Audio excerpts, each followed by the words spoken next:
Enter M19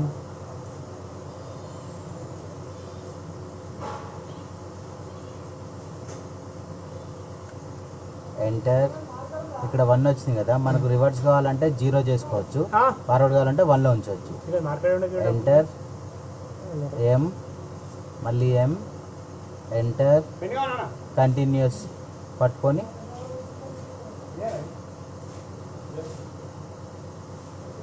finish.